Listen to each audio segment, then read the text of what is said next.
Here we are shooting Officer Weiss's LAPD. You bought this, right? Oh yeah.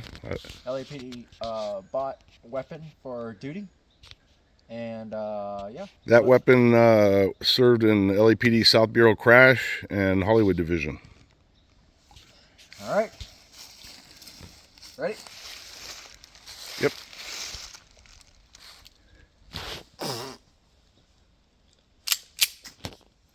Okay, here. No, I forgot. Here, you need to flip this up. Now you're hot. Oops. Whatever. All right. I forgot to show you. That's my fault. Ready?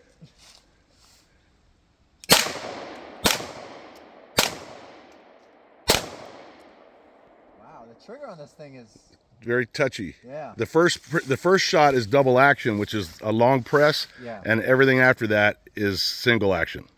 That's interesting. Yeah, and that's something that was, that is somewhat debatable depending on who you talk to. Some people really have it in for Beretta because of that. Yeah. So you always got to know, you got to be conscious of the fact that that first shot has a long, heavy trigger press, but the ones after that are a freaking hair trigger. Let me ask you, this was in OIS's too? That one was, yeah. Oh, wow. 1988 in Hollywood.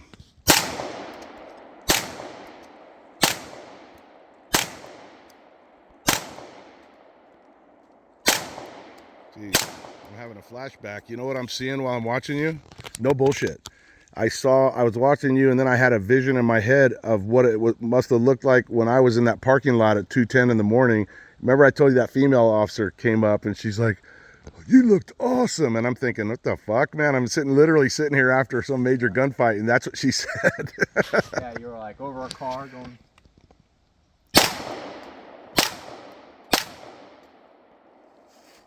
And you reloaded too. Yeah, I fired 12 rounds and then reloaded hot. I put the mag in my belt and then put a fresh mag in, and that's when I got cover behind the vehicle to my left. This is beautiful, Mike. Yeah, that weapon will belong to you as soon as I'm tits up. That weapon's going to be yours. And the only reason I'm giving that weapon for anybody that might be watching this video years from now, including I have 3 sons of my own that might want to know, Dad, why would you do that? You guys already have the rest of my guns, but Mark has a super deep appreciation for not the monetary value, but the sentimental value of what that weapon means to law enforcement officers. That was the very first transition into semi-automatic weapons with LAPD, who were one of the last departments that was still using revolvers, using 6-shot revolvers. And that weapon saw action and protected my ass more times than I can count. And I know that, no offense to anyone else, but I know that Mark's not going to fucking take that and sell it. So that's the reason. You know, nowadays, being law enforcement now, they're no longer doing that type of stuff where the officer gets to keep that gun forever and take it home after they retire or whatever. So a lot of it is just, you're in, you're out, give it back. It's like a job. Yeah, they just really, they took away the sentimental value. And what Mark's referring to for non-officers is, that weapon was my duty weapon, and of course I got to keep it. But I also was given my service-issued revolver that I was issued in 1984. I mean, that was the way police departments were back then. Yeah. Yeah, like I said, or like he said, nowadays things have changed, and they may get better in the future, but as it stands today, Mark likes to reminisce about the good old days, and I like to reminisce about the good old days. And that doesn't mean that they're not coming back. It'll just be a new version. Yeah. It's the pendulum is always swinging, and right now we're a little bit further to the left than we probably should be, but it'll start coming back. Oh, absolutely. Beautiful. Doesn't that feel good? Feels Let's load it up and feed it again. It's hungry. I'm just picturing you looking down the sights of this. And the poor bastard on the other end going, what the fuck, man? Why don't this guy stop shooting at me? Yeah. But when you first started with, you started the revolver, right? Then you transitioned to this, right? You bought it yourself? Yeah, so it was a test. It was a test pilot program. Okay. So LAPD agreed that they were going to consider transitioning to the 9mm. Right. They opted with the Beretta 92F. Right.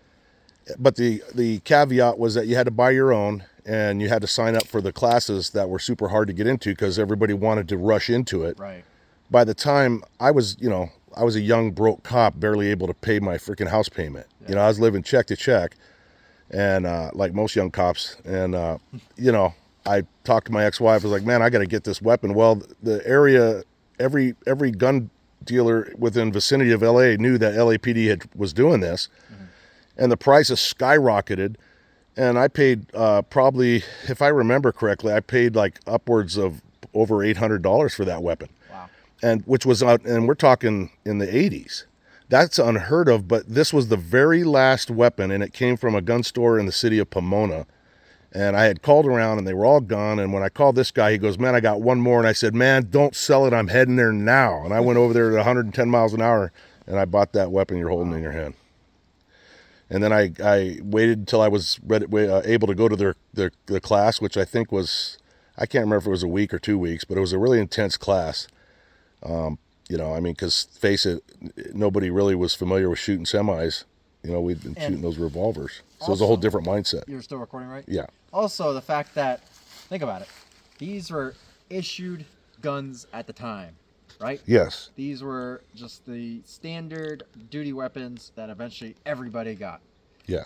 Now, look at the serrations of this gun. There's no mounted weapon mounted lights or any optics or whatever.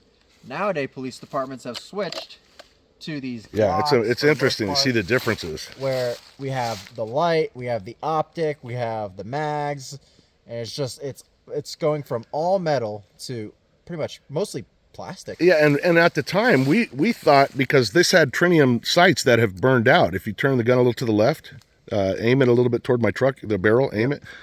These were bright green, and so was this, and they've since burned out, you know, due to time. And his are still active and alive, and at night I guess they're green, right? Yep. And then on top of that, you got this nice little dot. Yeah, and you got these you know, what is it, hollow sun optics. And this gun particularly that I bought here is the Glock 47. It was originally, and this is just the sentimental value of it versus, you know, what most people would just do to get a gun and whatever, is that this gun, the Glock 47 here, this was made by Glock specifically for the Customs and Border Patrol. So the Customs and Border Patrol were the first ever to get their hands on this before Glock decided to say, let's release this to the public. Which model is that? The Glock 47. You know, yeah. So this is what the Border Patrol has been rocking for a while. Nobody just known about it until interesting.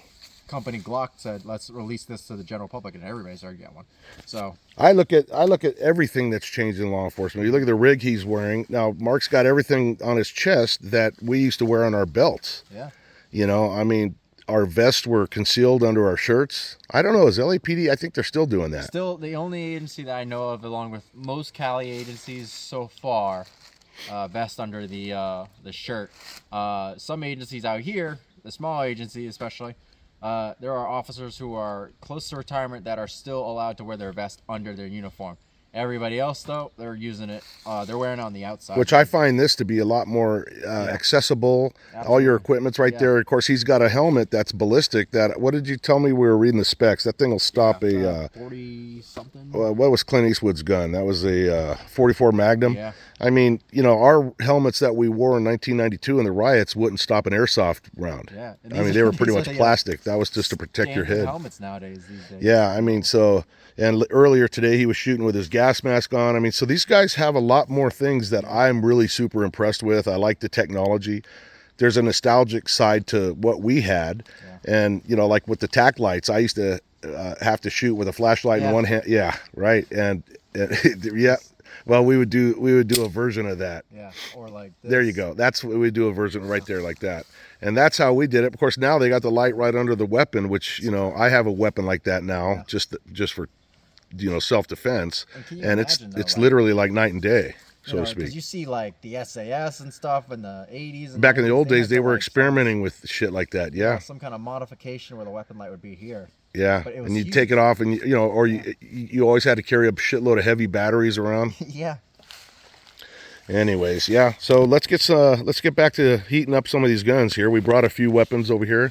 Well, here, since I'm rolling, let's go look and see some of the toys we got. I didn't plan on doing a freaking video, but you know how it is. So this is an AR platform that I built. This is my first weapon that I actually made from piece by piece and got each part separately. Mark, have you shot this yet? Yeah, he just shot the Judge, which is a 45.